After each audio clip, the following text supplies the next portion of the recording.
Kamusta guys? Nanonood kayo ng The News Listener. Ako po si Angelo at pag-usapan natin tong video ni Amy Marcos ay kung saan mukhang wala na. Todo atake na sa kanyang mga kalaban. At gumamit pa siya ng video. Kaya dito, ang daming tao nagsasabing pababa, pababa, baba ng pababa ang kalidad ng Senado. Nakakahiya na eh. Oh, anyway, let's listen guys doon sa video. Tapos yung sasabihin ni ni Amy at intindihin natin sa side ng ordinaryong tao. Ano kaya 'to? Sige. Let's play it.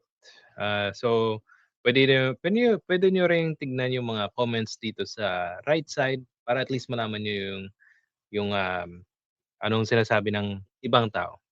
Oh, let's go. Like to make a privilege speech as already reserved from last week.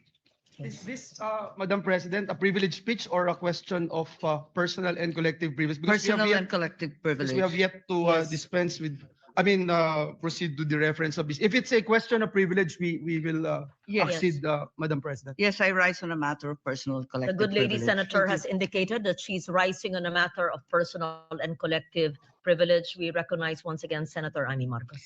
Thank you very much. Magandang hapon po, Madam President, our Majority Leader, the ladies and gentlemen of the Senate. I rise today on a matter of personal and collective privilege to address a pressing issue of utmost national importance. For far too long, our Filipino people have been left uncertain, confused, deliberately kept in the dark regarding the true intentions behind the continuing and increasingly belligerent efforts to append the new Senate leadership and worse, to amend the Constitution.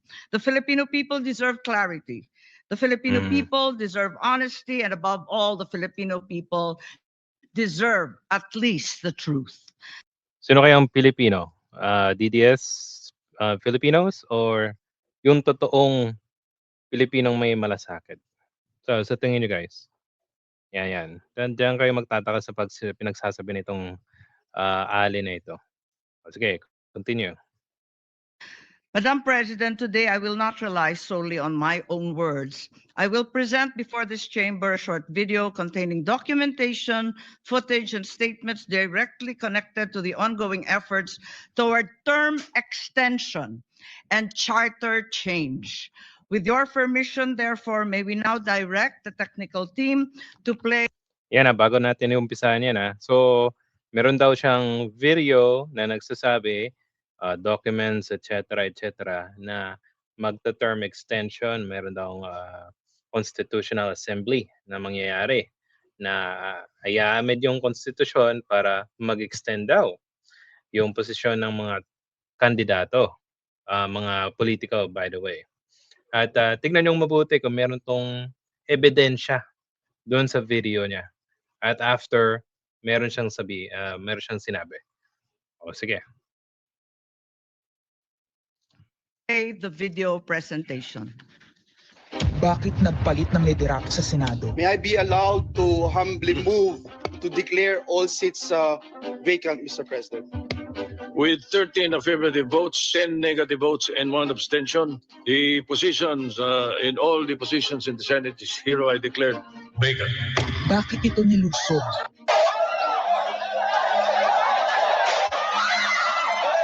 Bakit patuloy ang pananakot? Talagang garabalan, obvious na obvious, isa-isa ang majority. Bakit may panggigipit? Pinakakasuhan ng Ombudsman si Senator Rotante Marcoleta ng plunder at indirect bribery. Bakit may pambabaluktot ng kwento? Nililito nila ang publiko. Ang kainan ay naganap alas 4 ng hapon. Ang barilan, alas 7. Pinagmamalaki nilang may nangangamusta. Si Camille Villar ang unang nag-update. Saka sila nag-reply. Last convo, 4 p.m. Next chat, 10 p.m. Bakit may demolition job? Bakit may pait? Bakit hindi matanggap? Napakaraming bakit.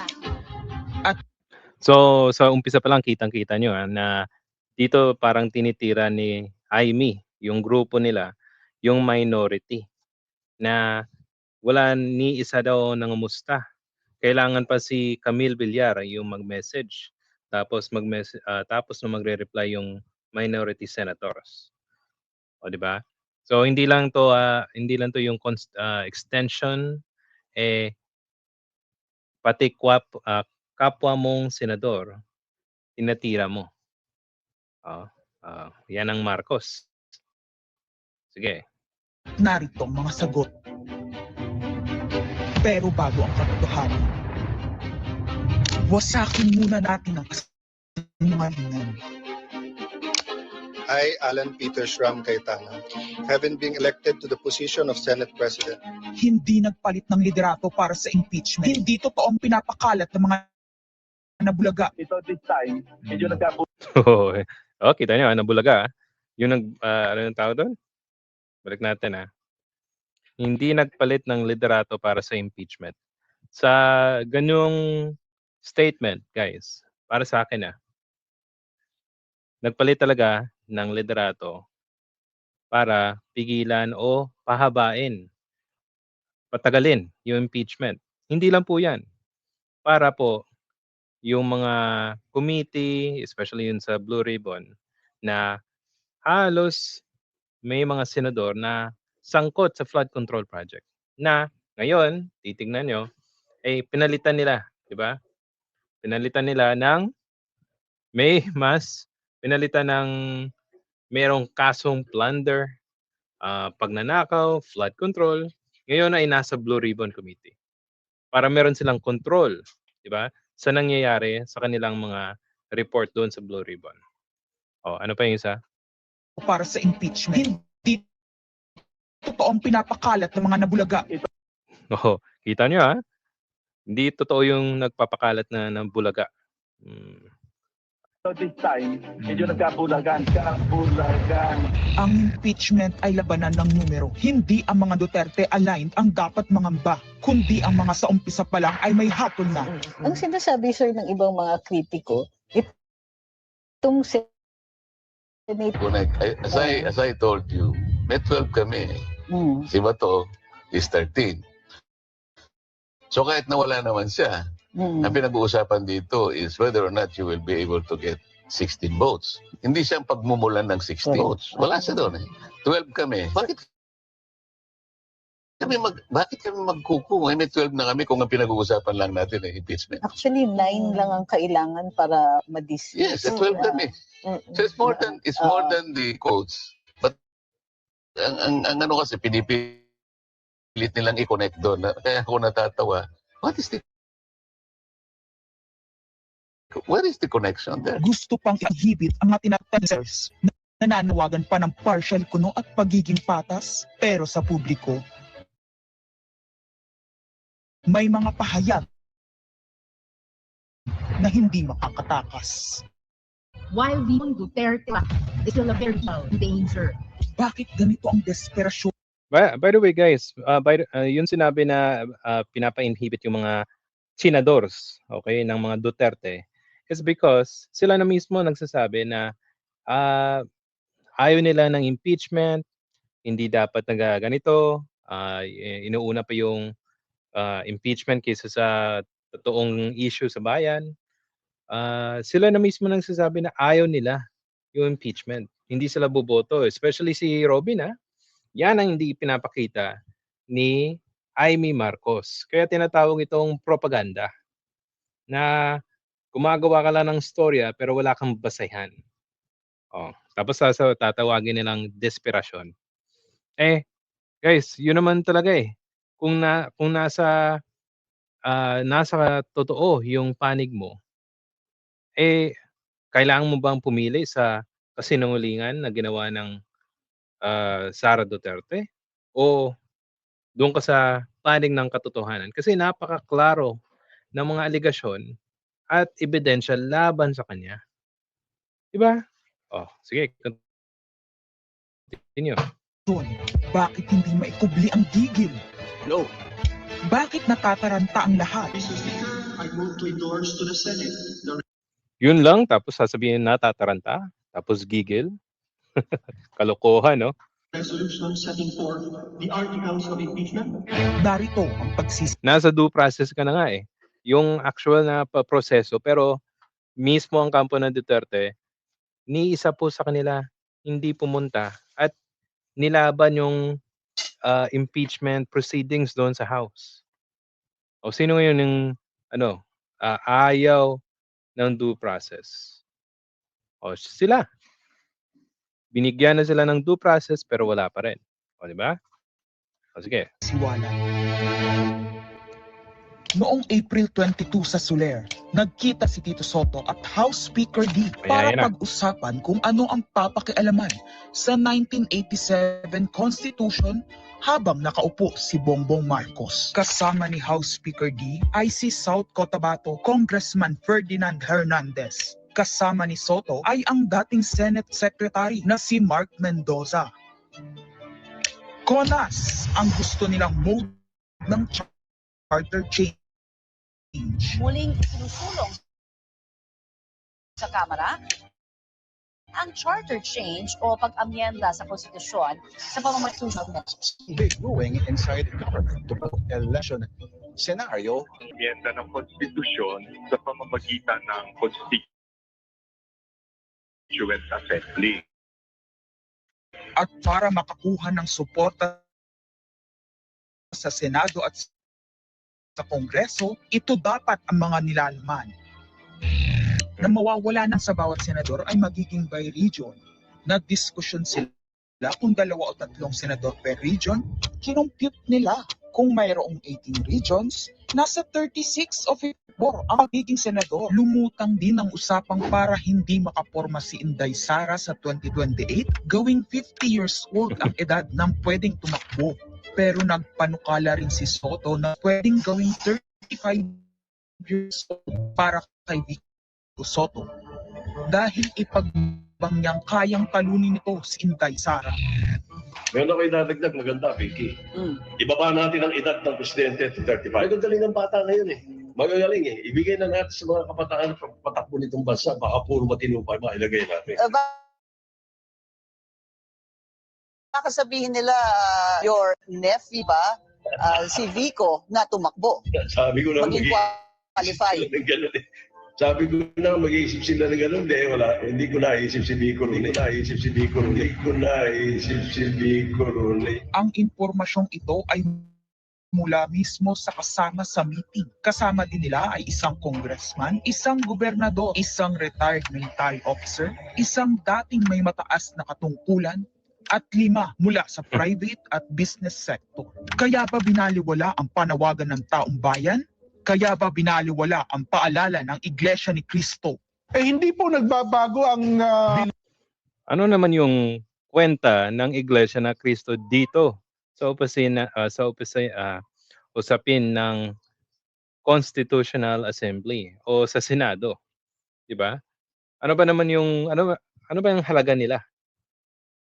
Sila ba'y grupo na kailangan katakutan ng mga senador? Hindi naman kailangan, 'di ba? Ang problema diyan itong Iglesia na Cristo ay ginagamit yung mga politiko para lang meron silang mailahal or mahalal sa Senado. Katulad ni Marcoleta. O, 'di ba? Iglesia ni Cristo si Marcoleta, 'di ba? 'Di ba? So that means yung block voting na sinasabi nila, ginamit yan ng Iglesia ni Cristo para mailoklok sila sa mga key position sa gobyerno. At imagine nyo, lahat ng mga senador, okay, ay nakapag-picture doon sa Iglesia ni Cristo. So, walang halaga na i-mention itong Iglesia ni Cristo dito sa video ni Amy Marcos. O, sige. Ng Iglesia ni Cristo, Nelson, na ang Iglesia ni Cristo po ay tuto sa impeachment. Parang napaka-importante nila, no? Yung sinusuportahan nilang kandidato, mga corrupt. Mas mabuti na po yung simbahang Katoliko kaysa dyan sa Iglesia ni Cristo. Kaya ba nagtatapang-tapangan ang mga umaastang bida sa ginagawa nilang tunay na drama? Kaya ba nila sinasabing hindi sila natatakot sa eleksyon ay dahil alam nilang walang eleksyon na magaganap? Hindi po kami natatakot sa susunod na eleksyon. At ang boto sa impeachment ay refleksyon ng boto sa pagsira sa 1987 Constitution. Pabor ang karamihan sa mga pagbabago sa ligang batas, lalo na sa usaping ekonomiya. Ngunit kung papakialaman ng iilan ang konstitusyon para maghari-harian at para sa pansariling kapakinabangan, makapwesto ng matagal o mailuklok ang kamag-anak, humanda kayo sa galit ng bayan. O, kaninong galit ng bayan? Bayan ng mga Duterte? Mga DDS? Ang pagpapalit ng liderato sa Senado. Kita niyo yung mga ano? Yan, puro yan against kay Amy Marcos. Ay hindi kakaiba. Ito ay nakabase sa prioridad at gusto ng mga senador. Bumabahana ng ebidensya laban kina Bongbong Marcos, Liza Marcos, Sandro Marcos at Marvin Romualdez.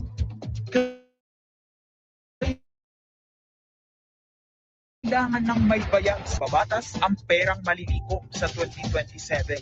2028 national budget. Dapat pigilan. 2028, alam natin that's the election budget. And it was assured to the congressman, this will also be the con-ass budget. Nagiging isa ng malaking sindikato ang pamahalaan. Sinusuportahan ito ng mga dating kalaban, mga tinulungang manalo noong nakaraang eleksyon, mga may galit sa nagdaang administrasyon. Lahat sila kasama ng pinakamalaking troll farms at ilang bahagi. yung nagsasabing troll farms, sila po numero unong may troll farm noong 2016 hanggang 2022. Imagine niyo halos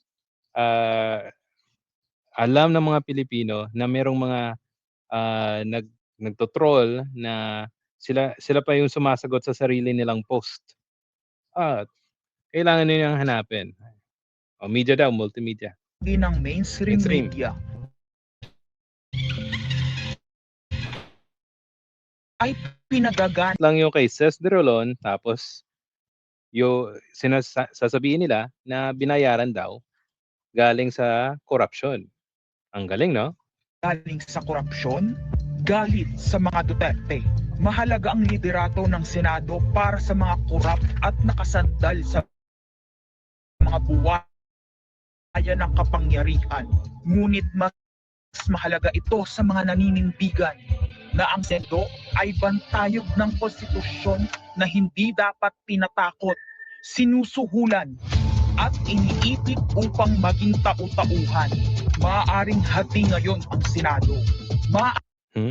Bulaga 11. Ang galing ni Amy. Grade 13 daw Grade 13 daw yung kanilang grupo Pero halos may mga corruption issue lahat sa kanila. Pero dito sa Bulaga A11, kumbaga parang sinasabi mong walang kwenta yung grupo nila. Yung meron silang mga alegasyon na dapat sabihin, pero ni isang impormasyon nagsasabi dito sa video ni Amy, wala naman pong ebidensya. Sige, continue natin, Aring kanya-kanyang bersyon ng kwento. Wala nang pakialam kung ano ang totoo. Isa itong indikasyon na gumagana ang demokrasya. Kailangan lang maalala ng bawat senador na kahit sila ay may kapangyarihan, hindi dapat nila malimutan magpakatao. Sa kabila ng lahat ng problema, pinakamababang halaga ng piso sa kasaysayan, mataas na bilihin at gasolina, kawalan ng trabaho, halos wala nang makain, nagpapakamatay na mga magsasaka. Ang inuuna ay politika, impeachment at kung ano-anong propaganda para mabalik ang kontrol sa Senado ng mga nangako na maisakatuparan ang pagpapahaba ng panahon sa kapangyarihan. Kung magde-deny yung mga nandoon sa meeting na yon at pabubulaanan yung aking sinabi, then sasabihin ko kung sino ang nagsiwalat sa amin. By the way guys, si Lito Banayo po ay isang tuta ni Duterte noong 2016. Naging inappoint siya ni Duterte bilang isang representative sa Taiwan. Okay? At yan ang nagsasabing con-as na mangyayari daw. Maka-Duterte nga tong tao nga ito eh. O sige. Kasi magugulantang ang buong bansa pag siniwalat ko kung sino yung nagsabi sa amin.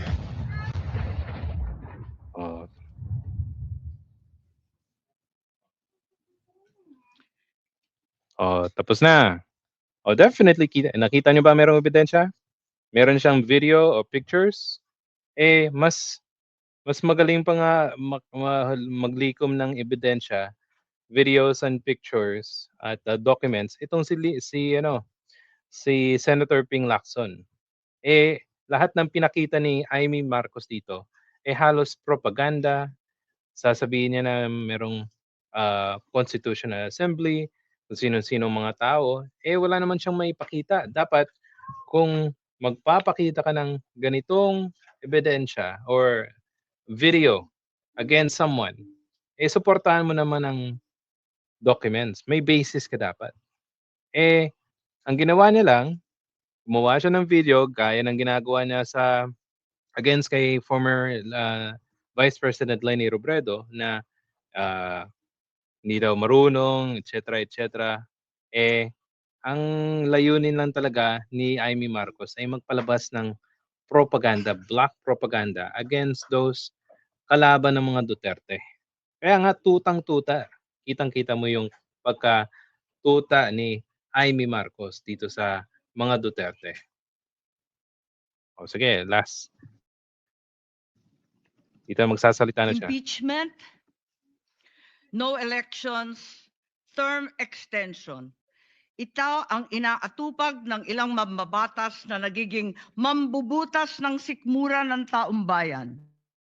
Inuuna ito kaysa gutom, trabaho, kalusugan. Gusto nilang gusto ata nilang gumapang ang bayan sa dusa. Gaya ng paggapang ng mga buhaya sa kaban ng bayan at konstitusyon.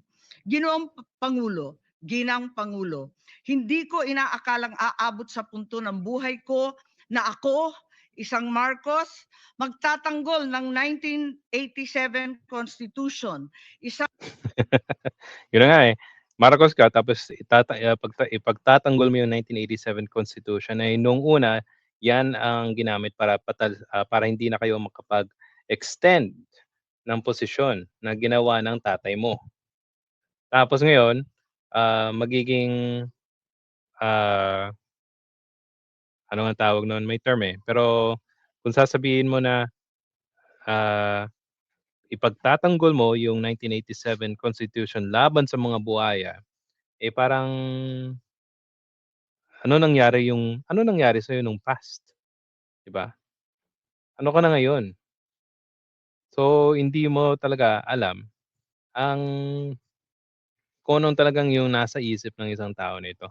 Pero para sa akin kung iisipin mo kung anong tunay na layunin, anong iniisip ng tao nito, ipagtanggol lang ang mga Duterte. Hindi naman talaga sila para sa bayan. At imagine niyo klarong-klaro nasa napakita na yung ebidensya pero para sa kanila wala daw kwenta yung impeachment. Kasi merong tunay na kailangan gawin. Yung issue daw ng bayan. Well, ginagawa naman, 'di ba? Sige. Isang saligang batas na isinulat laban sa aming pamilya. Pero sa huling pagbisita ko sa libingan ng mga bayani sa puntod ng aking ama, pinalala ako ng mga katagang nakasulat sa kanyang himlayan, Filipino. At bilang anak ni Ferdinand Marcos. Okay, anyway, mahaba naman yan guys. So in the later part of the video, ang nangyari umalma itong minority dahil sa pinaggagawa ni Amy Marcos na wala naman siyang ebidensya na ipinakita. Kaya ang kalidad ng Senado na ngayon ay pababa ng pababa dahil lang sa mga ganitong tao. Yung interest ng mapakita, malaman ng katotohanan ay wala po silang ginagawa. Ang ginagawa nila, pinipigilan nila at hinahabaan nila yung sitwasyon na yun. So, in that note guys, salamat po sa mga nanonood at kung meron po kayong komento, suggestions sa ating video, paki-comment po sa ating comment section at kung nagustuhan niyo po ito, please hit the like and subscribe button. Salamat po and see you sa susunod na video. Thank you.